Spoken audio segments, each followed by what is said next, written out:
بسم اللہ الرحمن الرحیم وبہ نستعین۔ ماہ رمضان کے فضائل و برکات۔ عن ابی ہریرہ رضی اللہ عنہ قال قال رسول اللہ صلی اللہ علیہ وسلم اذا دخل رمضان فتحت ابواب الجنہ وغلقت ابواب جہنم وسلسلت الشیاطین وفی روایت ابواب الرحمہ۔ رواہ البخاری و مسلم۔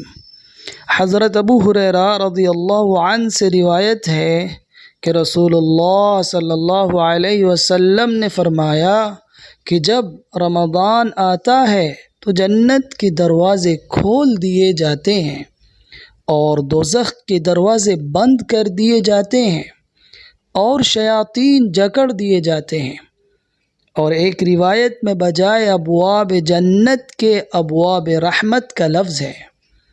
صحیح بخاری و صحیح مسلم۔